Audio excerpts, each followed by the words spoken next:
요한복음 13장에서 17장까지는 요한복음 전체 중에서도 특별한 부분입니다.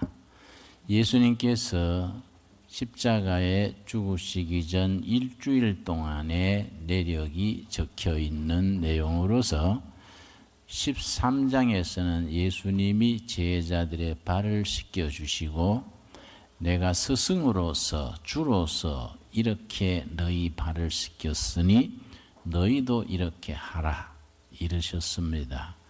또 17장에서는 예수님이 제자들의 한 명 한 명에 대해서 간곡한 내용으로 중보 기도를 드렸습니다.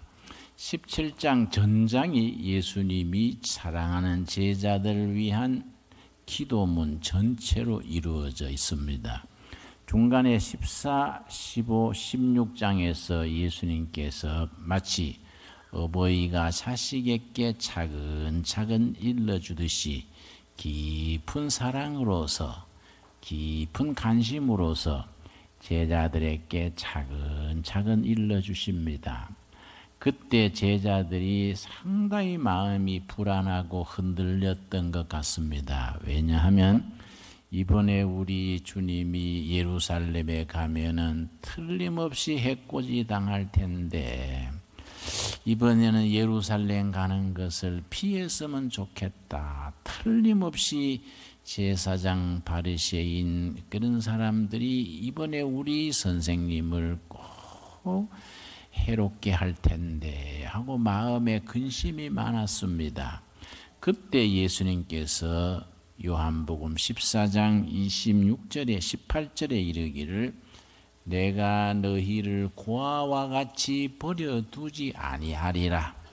그렇게 불안하고 염려하는 그 제자들을 향해서 내가 너희를 고아와 같이 버려두지 아니하리라 이렇게 말씀하시고 오늘의 본문 말씀인 16장 7절부터는 예수님께서 친히 일러주시기를 요한복음 16장 6절을 제가 읽습니다.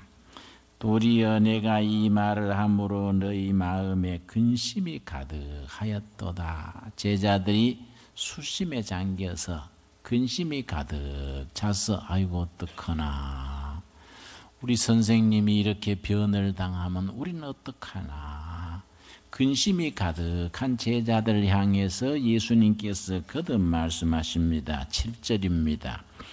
그러나 내가 너희에게 실상을 말하노니 내가 떠나가는 것이 너희에게 유익이라. 십자가의 죽으심을 앞두고 내가 너희 곁을 떠나는 것이 실제는 이익이다. 너희들은 근심이 가득하고 염려에 빠져 있지만은 이것이 유익한 일이다. 왜냐? 내가 떠나가지 아니하면 보혜사가 너희에게로 오시지 아니하실 것이요 가면 내가 그를 너희에게로 보내리라. 내가 가야 보혜사 성령님을 너희들에게 보내주겠다. 보혜사 성령님이 오셔서 내가 하던 일을 이어서 너희들이 모르는 것을 가르쳐 주시고 연약할 때 도와주시고 병들 때 치유해 주시고 잘못할 때 꾸짖어 책망해 주시고 그러고 다른 무엇보다 나 예수 그리스도를 아는 지식에 충만하도록 성령 충만하도록 보혜사 성령님이 너희들을 이끌어 주실 것이다. 이걸 차근차근 말씀하셨습니다. 보혜사 성령님이 오셔서 제자들을 도와주실 사연에 대해서 누가복음 24장에 같은 말씀이 있습니다. 비슷한 말씀이 있습니다. 누가복음 24장 49절 우리 다 한번 같이 찾아보겠습니다.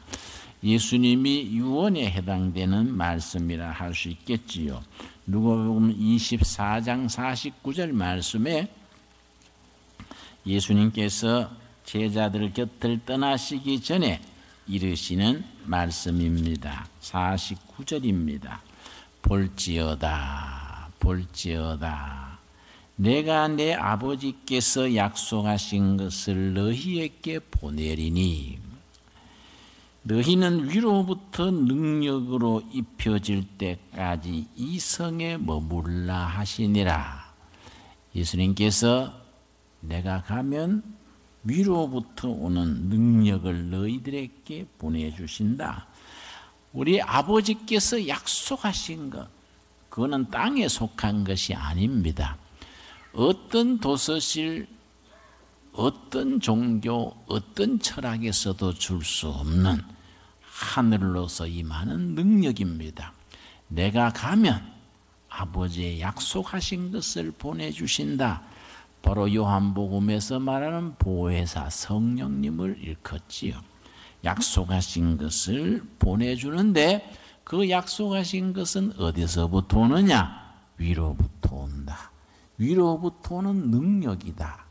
그러니 위로부터 오는 능력을 받을 때까지 예루살렘에 머물러라. 같은 내용이 사도행전 1장 첫 부분에 나옵니다. 그래서 사도행전 1장 우리 4절 다 한번 같이 찾겠습니다. 그래서 누가복음 마지막 장에 나오는 이 말씀과 사도행전 첫 부분에 나오는 말씀이 꼭 같은 내용이기 때문에 누가복음을 쓴 저자와 사도행전을 쓴 저자는 같은 사람이다. 그렇게 우리가 판단하게 되는 기준이 됩니다. 자, 사도행전 1장 4절 말씀. 사도와 함께 모이사 그들에게 분부하여 이르시되 예루살렘을 떠나지 말고 내게서 들은 바 아버지께서 약속하신 것을 기다리라. 누가복음 24장 49절 말씀 그대로지요. 아버지의 약속하신 것 어디서부터 오는 거라 그랬습니까? 위로부터 오는 능력을 기다리라. 신앙생활에 꼭 필요한 것이 두 가지입니다. 기다릴 수 있어야 됩니다. 신앙생활은 기다릴 줄 알아야 합니다. 기다릴 줄을 모르는 사람은 하나님의 은혜의 능력에 힘입지를 못합니다. 두 번째, 신앙생활에 꼭 필요한 것은 세상에 속한 것이 아니라 위로부터 오는 능력, 위로부터 오는 능력을 힘입어야 됩니다. 그런데 우리는 신앙생활을 10년, 20년, 수십 년 계속하면서도 위로부터 오는 능력에 의존하지 않고 자꾸 땅에 속한 것을 찾고 땅에 속한 것에 매여 살아가니까 문제가 해결이 되지 않는 겁니다. 자, 그러면은 아버지의 약속하신 것, 위로부터 오는 것, 그것이 뭐냐? 사도행전 1장 5절에 그 내용이 있습니다. 1장 5절에 그것이 뭐인가? 바로 요한복음에서 말하는 보혜사 성령님을 말하는 것을 일러줍니다. 5절 한번 같이 읽겠습니다.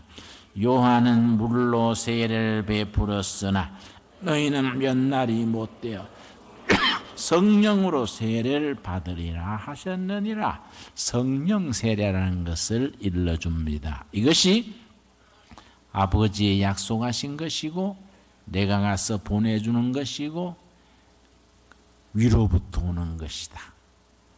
그래서 1장 8절 사도행전 1장 8절을 사도행전 전체의 열쇠가 되는 말씀이다. 사도행전 전체를 대표하는 말씀, 키워드라고 그렇게 일컫곤 합니다. 오직 성령이 너희에게 임하시면은 아버지의 약속하신 것, 위로부터 오는 것, 그 성령이 임하시면 오직이 왜 붙었느냐? 다른 길이 없다 이거지요. 신앙생활에는 다른 길이 없습니다. 오로지 유일하게 성령이 임하시면 그 성령은 어디로부터 온다 그랬습니까? 위로부터 오는 것이고 예수님께서 내가 가서 너희를 고아와 같이 버려두지 아니하고 보낼 것이라고 말씀하신 겁니다. 오직 성령이 너희에게 임하시면 너희가 권능을 받고 파워, 힘입니다. 성령이 임하면 너희들이 힘, 권능을 받는다.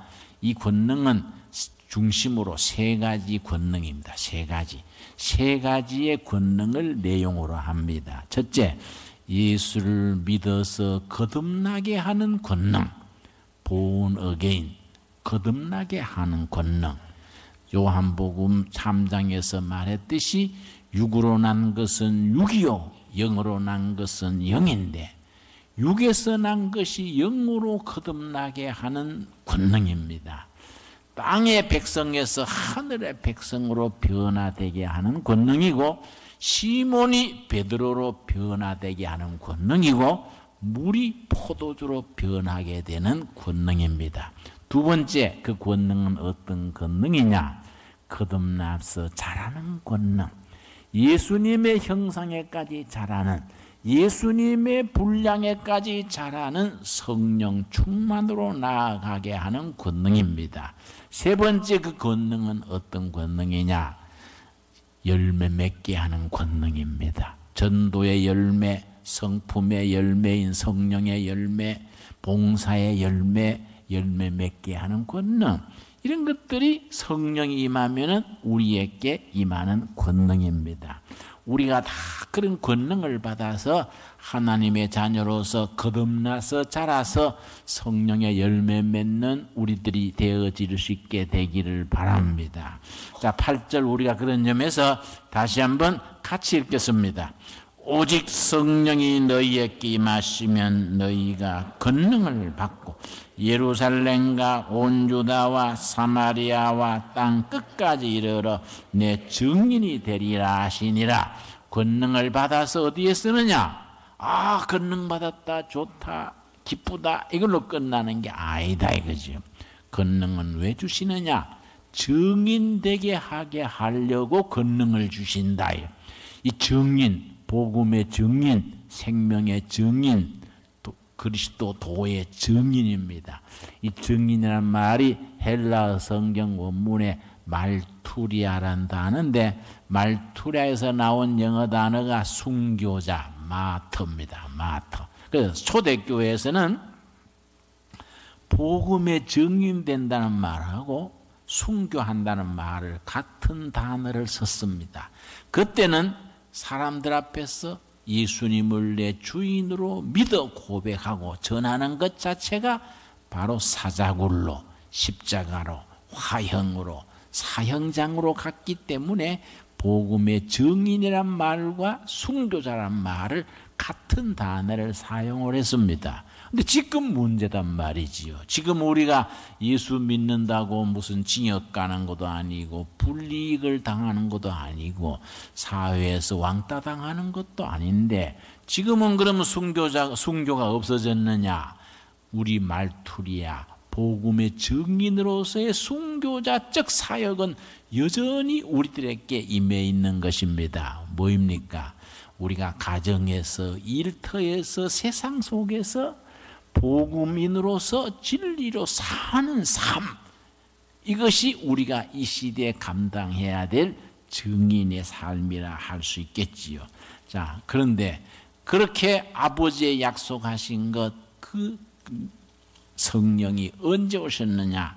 2장 1절입니다. 사도행전 2장 1절에 드디어 우리 예수님께서 내가 가면 너희를 고아와 같이 버려두지 아니하리라.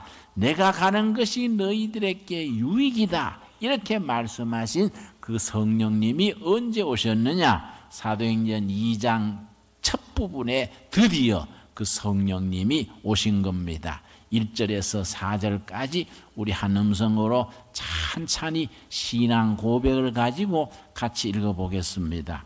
오순절 날이 이미 이르매 그들이 다 같이 한 곳에 모였더니 호련히 하늘로부터 급하고 강한 바람 같은 소리가 있어 그들이 앉은 온 집에 가득하며 마치 불의 혀처럼 갈라지는 것이 그들에게 보여 각 사람 위에 하나씩 임하여 있더니 그들이 다 성령의 충만함을 받고 성령이 말하게 하심을 따라 다른 언어들로 말하기를 시작하니라.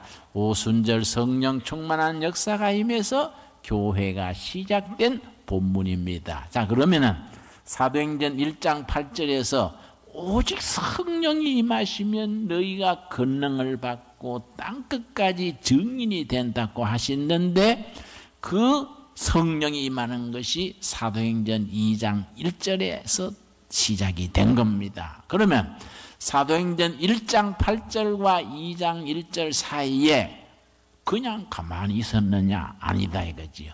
세 가지 준비가 있었습니다. 세 가지 준비를 갖추었을 때에 드디어 오순절 성령의 역사가 임하신 겁니다. 그런데 우리는 뭐의 문제냐? 몇십 년 동안 신앙생활하면서 성령 충만 주시옵소서, 은혜 충만 강구합니다. 그러면서 준비를 안 하는 거지요. 사도행전 1장 8절에서 2장 1절 사이에 등장하는 세 가지 준비는 우리가 게을리하고서 자꾸 성령 충만만 부르짖으니까 이루어지지를 못하게 되는 겁니다. 그 세 가지 준비가 뭐냐? 1장 14절입니다.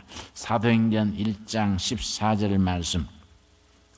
여자들과 예수의 어머니 마리아와 예수의 아우들로 더불어 마음을 같이하여 오로지 기도에 힘쓰니라.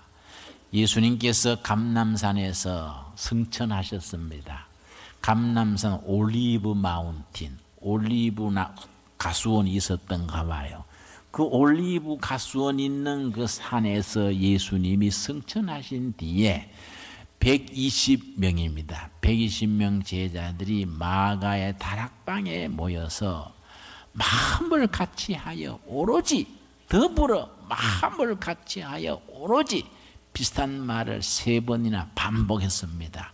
기도에 힘쓰니라. 그만큼 전심전력으로 오로지 마음을 같이하여 합심해서 기도를 드렸습니다. 이 합심기도입니다. 합심기도.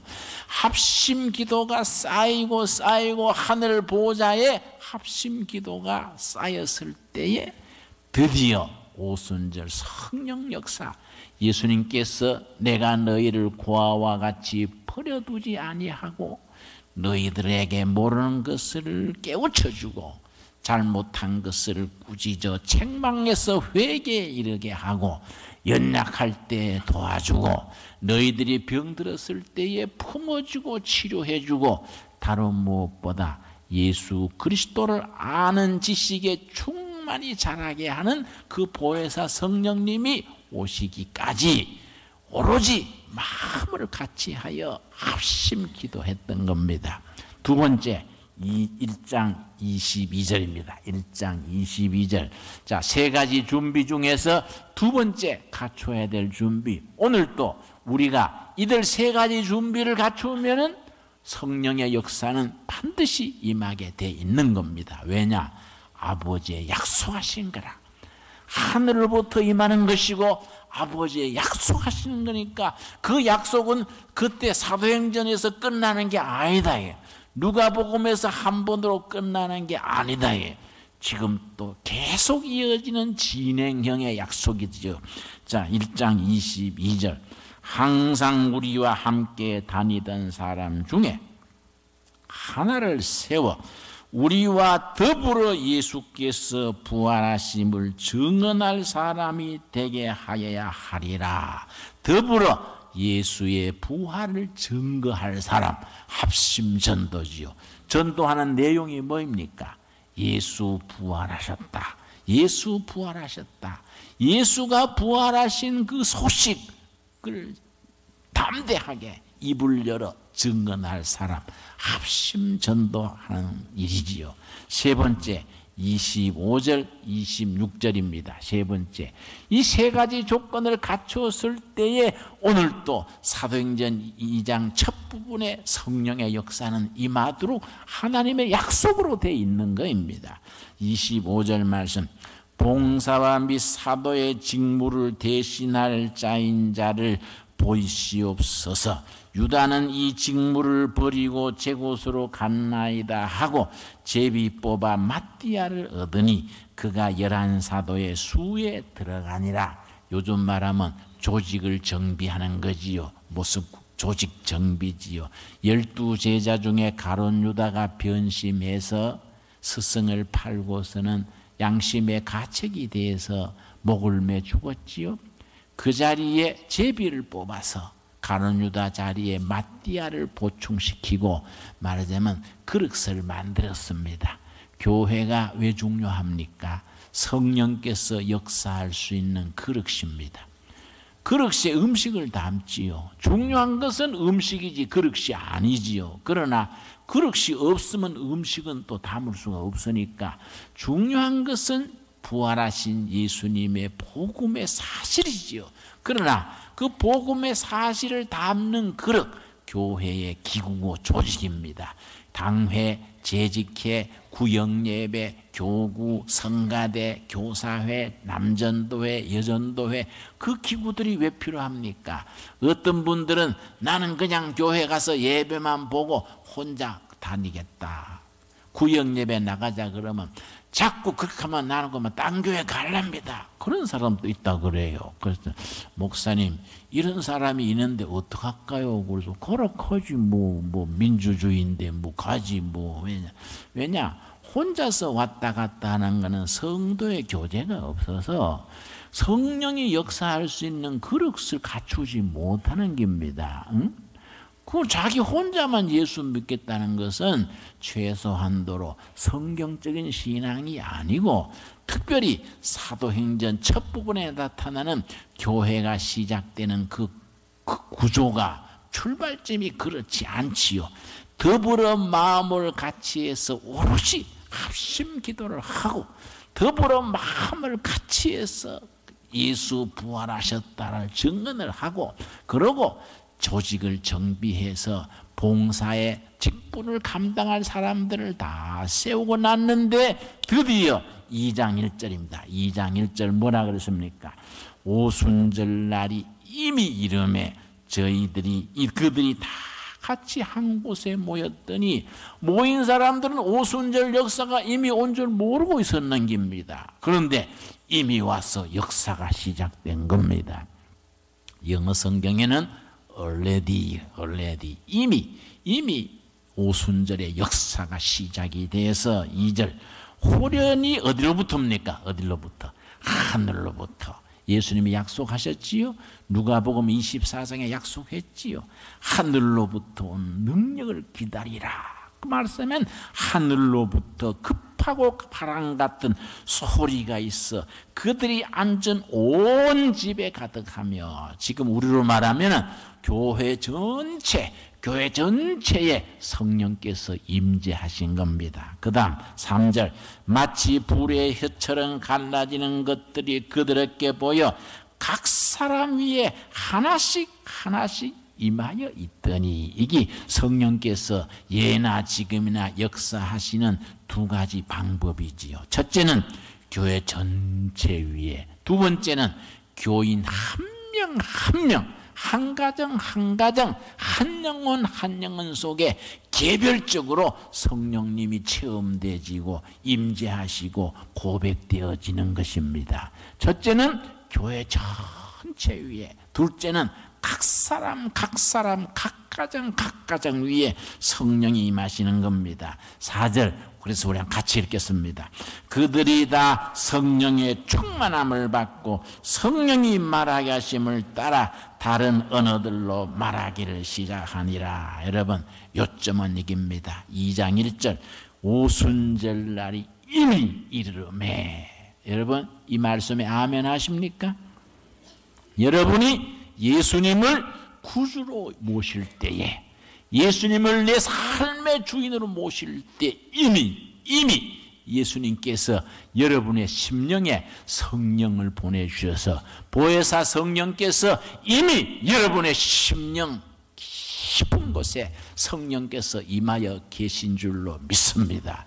마태복음 11장 28절에 약속했지요.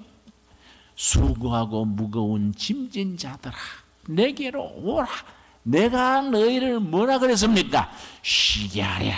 우리의 영혼의 주인 되신 예수님 품에서 안식을 누리는 것이고, 우리 가정의 호주 되신 예수님의 품에서 우리 쉼을 누리는 것이고, 우리 둘의 제단이 13년 전에 창립될 때부터, 이 강 제단이 세워질 때부터 이미 성령께서 오셔서 임재하고 계신 줄로 믿습니다. 이미 성령께서 우리 중에 오셔서 우리의 주인 되어 주시고, 우리 가정의 호주가 되어 주시고, 우리 교회 당회장이 인도자가 되어 주셔서 우리 때를 따라 가장 좋은 것으로 우리를 이끌어 주실 줄로 믿습니다. 그래서 예수님께서 요한복음 14장 본문 말씀에 내가 절대 너희를 고아와 같이 버려두지 아니하리라. 너희들은 근심에 가득 차 있다마는 아니다. 내가 가는 것이 너희들에게 유익하다. 내가 가면 보혜사를 너희에게 보내줄 것인데, 그 보혜사는 하늘로부터 오는 것이고 아버지의 약속하신 것이고, 그 보혜사 성령님이 너희에게 오셔서 모르는 것을 깨우쳐 주실 것이요, 연약할 때 힘있게 붙들어 주실 것이요, 병들었을 때 치유하여 주실 것이요, 잘못했을 때 꾸짖어 책망해서 회개함에 이르게 하실 것이요, 예수 그리스도를 아는 지식의 분량에 충만하도록 성령 충만에까지 자라도록 인도해 주실 것이다. 우리 신앙 고백으로 확실하게 될 수 있기를 바랍니다. 기도하겠습니다.